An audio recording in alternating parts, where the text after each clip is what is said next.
Vous voyez? Ce qui se passera au retour de Jésus-Christ sera plus effroyable que ces gens qui sont en train de fuir. Ce sera plus effroyable, ce sera terrible. Il y a 2 jours ou 3 jours, le 28, selon l'heure, ou 2 ou 3 jours. Regarde les gens qui sont en train de faire du bon temps sur la toiture d'un immeuble. Ça se passera comme au temps de Noé. Voilà, it's happening. Voilà, maintenant ils disent oh my God. Et voilà, prenant du bon temps. Voilà comment la fin du monde va commencer. Les gens seront surpris. Quand le tremblement de terre en Thaïlande, les baigneurs, ils sont allongés, prenant du bon temps, savourant la vie. Voilà exactement, quand j'ai vu ces images, c'est comme cela que la fin du monde, la ruine soudaine apparaîtra. La ruine soudaine. La parole de Dieu, il y a une ruine soudaine. Ça battra. Regardez, les gens étaient allongés. Ils ne savaient pas que la catastrophe devait s'abattre. Regardez par exemple sur la toiture de cet immeuble. Ce couple qui est en train de savourer des moments d'intimité sur la toiture d'un immeuble. Et soudainement, la catastrophe. Ce sera exactement le cas au retour du Seigneur Jésus-Christ. Soudainement. Soyons prêts. Regardez. C'est un restaurant au sommet d'un grand immeuble en Thaïlande. Mais voilà, ils avaient du bon temps. Et il y a eu environ 2000 morts. Des immeubles qui sont écroulés. Voilà, mes frères et sœurs. Est-ce qu'ils savaient que cela devait arriver? Dieu nous avertit. Voilà, l'eau qui coulait de la piscine au sommet de ces immeubles.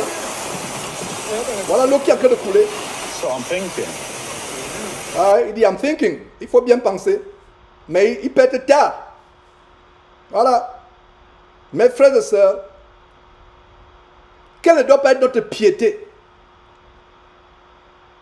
Quand nous crions, comme le prophète Jérémie, comme le prophète Ésaïe, les gens pensent qu'on exagère. Voilà les gens en Thaïlande. Et ça, c'est un avant-goût.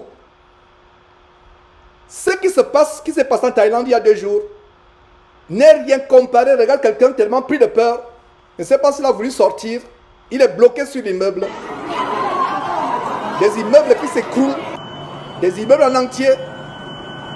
Ce qui s'est passé n'a rien à voir avec le tremblement, avec les événements cataclysmiques qui vont se passer au retour du Seigneur Jésus-Christ. Faisons attention, mes frères et sœurs. Quelle ne doit pas être notre piété en regardant ces choses? Quelle ne doit pas être notre peur, notre crainte? Nous ne savons pas l'heure ou le temps, mais la ruine soudaine va s'abattre. Voilà les gens qui sont en train de crier.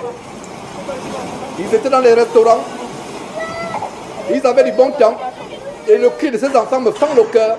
Les petits enfants qui crient. Voilà les immeubles qui s'effondrent. Ça, ce n'est qu'un avant-goût de ce qui va arriver quand le Seigneur Jésus-Christ reviendra.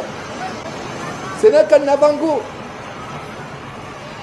Nous devons nous repentir jour après jour. C'est exactement ce qui va se passer. Nous devons faire très très attention. La colère de Dieu va s'abattre sur cette génération. Mais vous savez quoi? Nous les élus,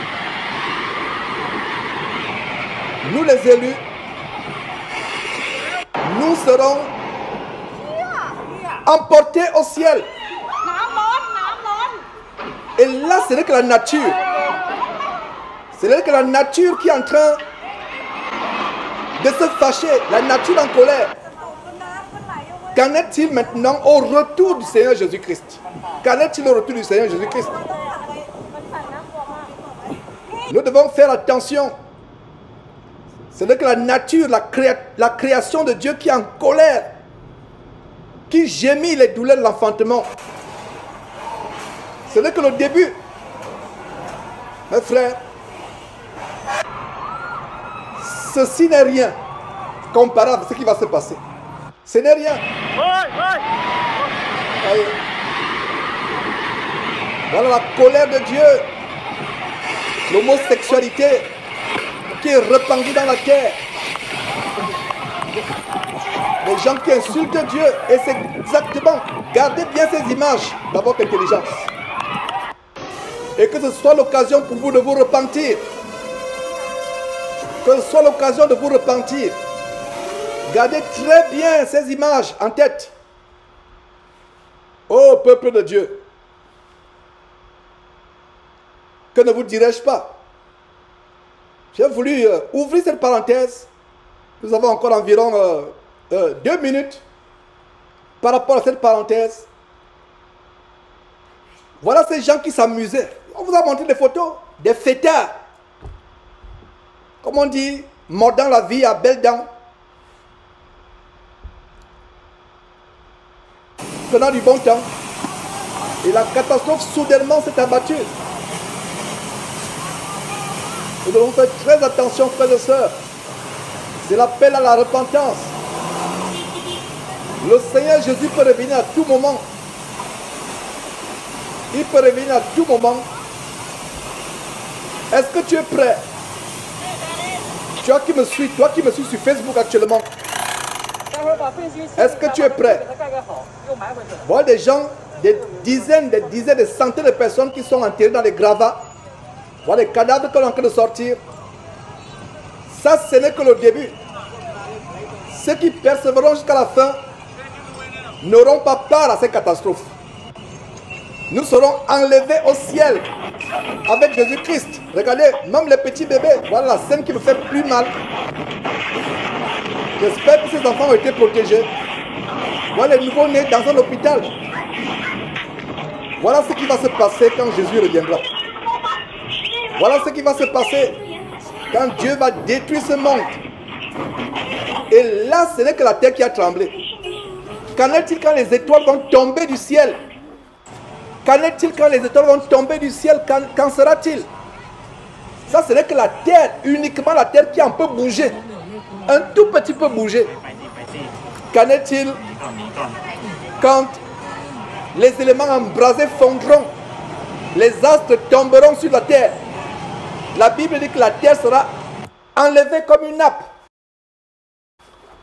Regardez, comme on dit en anglais, the aftermath of the earthquake. C'est-à-dire que l'après tremblement de terre, voilà les gravats, voilà ce que ça fait. Ceci est un sérieux appel à la repentance. Apprends notre vie au sérieux. Que celui qui se sanctifie encore. Que celui qui veut continuer à pécher, continue à pécher.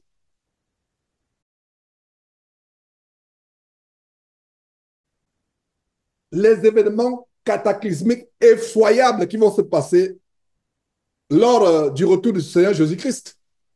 Beaucoup seront surpris, choqués. La fin du monde, oh là là, ce sera effroyable.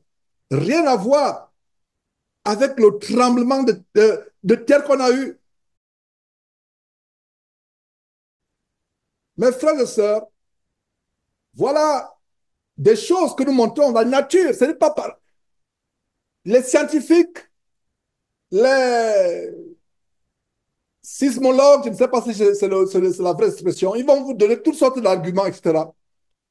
Mais laissez-moi vous dire que aucune catastrophe ne survient sur Terre si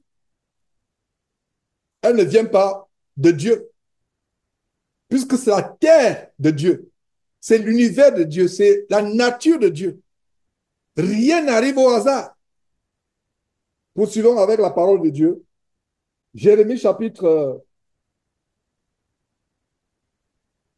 9, verset 10. Sur les montagnes, je veux pleurer et gémir. Voilà, on a vu au verset 2 comment il souhaitait avoir une cabane au désert pour fuir. Maintenant, il parle de la montagne. Sur les montagnes, je veux pleurer et gémir. Sur les plaines du désert, Je prononce une complainte. Car elles sont brûlées, personne n'y passe. On n'y entend plus la voix des troupeaux. Les oiseaux du ciel, les bêtes ont pris la fuite, ont disparu. De manière tellement subtile, le prophète Jérémie nous montre ce qui se passera à la fin des temps. Verset 11. Je ferai de Jérusalem un monceau de ruines, un repère de chacals, et je réduirai les villes de Juda à un désert sans habitants. Je ferai de Jérusalem et de Juda, au verset 11. Jérusalem et Juda, c'est une image du corps de Christ. Ce n'est pas tous ceux qui font partie du corps de Christ qui feront partie de l'enlèvement. Et ces catastrophes qui vont se passer sur terre, les chrétiens ne seront plus là, les vrais chrétiens, parce qu'ils auront été enlevés. Pensez à cela. Je vous assure, il y a des gens qui penseront, quand ils vont voir, parce que toute la terre va voir, les saints être enlevés au ciel. En 2014-2015, j'ai dénoncé le mensonge des soi-disant pasteurs francs-maçonniques,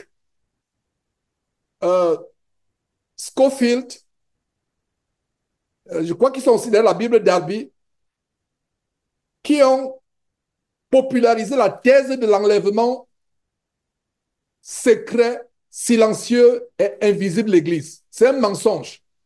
La Bible dit que tout œil le verra quand il reviendra. Toutes les nations sauront que Jésus est venu prendre les élus. Et ça a été popularisé avec la série qui était tellement célèbre. En français, c'est Le Jour d'après. Ça fait l'objet des films Jour d'après. En anglais, c'est Left Behind. Left Behind, le jour d'après, où les gens s'élèvent de manière invisible, de telle manière que, où nous sommes là, on voit seulement le foulard qui reste sur la chaise. On voit seulement la chemise qui est sur la chaise de votre frère Georges. On voit comment Franck est parti. On voit comment David a disparu. On voit seulement le mur blanc. Non, ce ne sera pas comme ça. Où les habits sont restés. Non, tout le monde va voir. Ce ne sera pas l'enlèvement secret, invisible et silencieux. Toute la terre entendra le son de la trompette de Dieu. On verra. Et après, ce sera effroyable ce qui va se passer.